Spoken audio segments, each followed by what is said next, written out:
दादी के घर जाएंगे। दादी भी सोचती होंगी ये लोग आए हैं, अब खर्च और बढ़ाएंगे।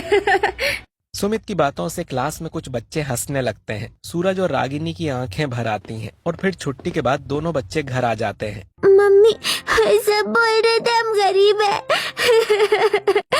सब घूमने जा रहे हैं, हम क्यों नहीं जाते कहीं? बेटा, घूमने में खर्च होता है, अभी घर की हालत तुम जानते हो। तो हम कभी नहीं जाएंगे। तभी अभिषेक भी काम से लौटता है। क्या हुआ? हम भी कहीं घूमने जाना चाहते हैं, नानी घर, मामा घर, कहीं भी। हमारे पास कौन है? तुम्हारे पापा का एक ही भाई है, वही तुम्हारे चाचा चाची। तो हम उन्हीं के घर चलेंगे, दादी भी तो वही है। वो कैसे होंगे तुम्हारी अमीर चाची? अरे इतनी भी बुरी नहीं है, अब उनके भी बच्चे हैं, समझेंगी बच्चों का मन, और माँ भी तो वही है। कहीं बच्चों का दिल फिर ना टूट जाए। मम्मी हम अच्छे से रहेंगे, हम किसी को परेशान नहीं करेंगे। ठीक है, अगर तुम्हारे पापा कह रहे हैं तो चले जाना। बस तय रहा, कल मैं खुद छोड़ाऊंगा। जिसके बाद अभिषेक सीमा को कॉल पर अपने बच्चों के आने की खबर दे देता है और अगली सुबह अपने बड़े किचन में सीमा कुछ चीज इधर उधर रख रही होती है। हे भगवान, मेरी गरीब जेठानी के दोनों बच्चों को यहीं आना था, अब ये भूखमरे यहाँ रहेंगे तो मेरे घर का क्या हाल होगा।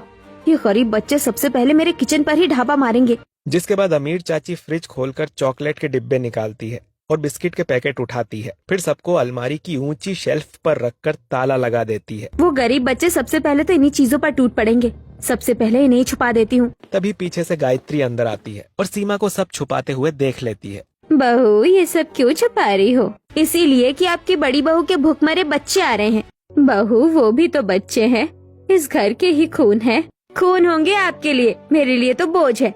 अगर उन्हें देना है तो अपने पैसे से खरीद कर दीजिए, मेरे बच्चों की चीजें कोई नहीं छुएगा। बहू, इतना फर्क मत रखो बच्चों में, फर्क तो है ही। और सुन लीजिए, ये सब जो घर पैसा है ना, ये मेरे पापा की मदद से बना है, नहीं तो आपका बेटा पहले आम आदमी था। मेरे पापा ने ही ये सब खड़ा कराया है, इसीलिए ज्यादा मत बोलिए। जिसके बाद गायत्री चुप हो जाती है और सीमा सीधे बच्चों के कमरे में आती है, जहाँ राहुल और रानी खिलौनों के साथ बैठे होते हैं। सुनो दोनों, तुम्हारे गरीब भाई बहन आ रहे हैं। सच मम्मी? मजा आएगा, हम साथ खेलेंगे। खेलना कूदना कुछ नहीं, अगर वो कहे कि खिलौने निकालो तो कहना हमारे पास खिलौने ही नहीं है। क्यों मम्मी? वो तो हमारे भाई बहन है। भाई है तो क्या, अपनी चीजें किसी को मत देना। खिलौने नहीं, कपड़े नहीं, जूते नहीं, कॉपी किताब भी संभाल कर रखना। इतना सब क्यों मम्मी? क्योंकि वो लोग दीमक की तरह होते हैं, धीरे धीरे तुम्हारी सारी चीजें ले लेंगे, तुम्हें अपने जैसा बना देंगे, समझे? गरीब लोग ऐसे ही होते हैं। लेकिन दादी तो कहती है सब बराबर है। दादी पुरानी सोच की है, तुम मेरी बात मानो, अपनी कोई चीज मत देना, खाने को भी नहीं। तभी बाहर से विकास की आवाज आती है। सीमा, बच्चों को बहुत गलत बातें सिखा रही हो तुम। चाहे जो हो, मैं अपने बच्चों को ऐसे ही सिखाऊंगी। तभी दरवाजे पर हलचल होती है। दादी, चाची। दोनों गरीब बच्चे दौड़ते हुए अंदर आते हैं। उनके हाथों में छोटा सा बैग होता है और वो सीधे गायत्री से लिपट जाते हैं। दादी, हम आ गए। दादी, हम आपके पास रहेंगे। गायत्री तुरंत दोनों बच्चों को सीने से लगा लेती है। मेरे बच्चों, कितने दुबले हो गए हो।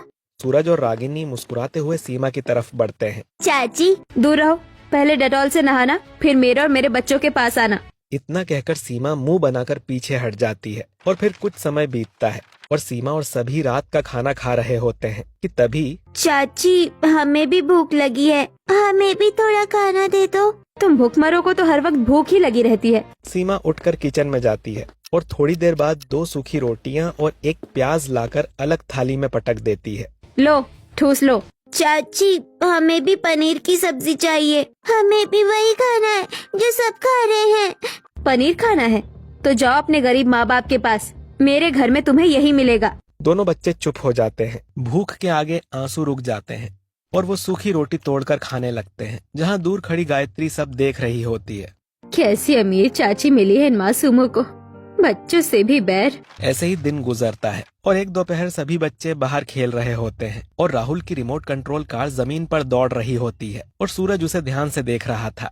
राहुल, हमें भी थोड़ी देर खेलने देगा?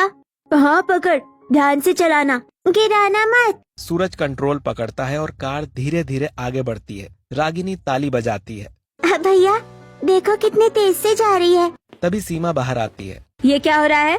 वो झटके से सूरज के गाल पर थप्पड़ मारती है और कंट्रोल छीन लेती है। तुम्हारी हिम्मत कैसे हुई मेरे बच्चों के खिलौने छूने की? चाची, राहुल ने ही दिया था। और तुम दोनों, मैंने मना किया था ना अपनी चीजें किसी को मत देना। मम्मी, वो खेल ही तो रहे थे।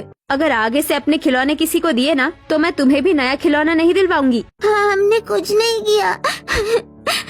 फिर सीमा दोनों बच्चों को धक्का देकर अंदर चली जाती है। सूरज और रागिनी वहीं खड़े रोते रहते हैं। तभी गायत्री पास आकर उन्हें सीने से लगा लेती है।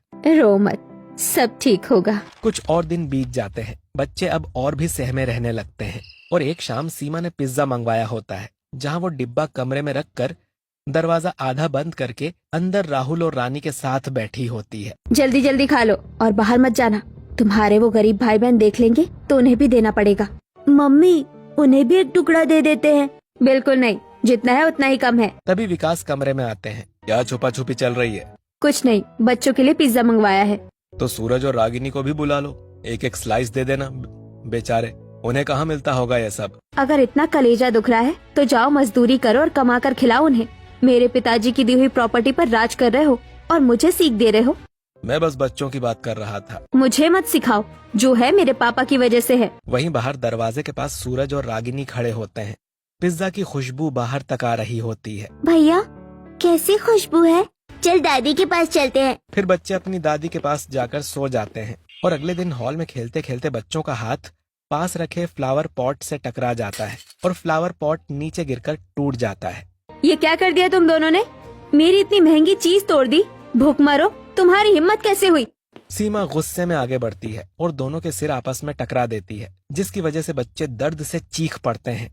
चाची, गलती से गिर गया, हमने जानबूझकर नहीं किया। माफ कर दीजिए, दोबारा नहीं होगा। अब इसकी भरपाई कौन करेगा? तुम्हारी गरीब माँ या तुम्हारा गरीब बाप? बहू, छोड़ भी दो, बच्चे ही तो हैं। टूट गया तो दूसरा आ जाएगा। आप बीच में मत बोलिए। तभी दरवाजे से दीप्ति अंदर आती है और बच्चों की ऐसी हालत देखकर हैरान हो जाती है। भाभी, ये क्या हो रहा है यहाँ? तुम भी आ गई?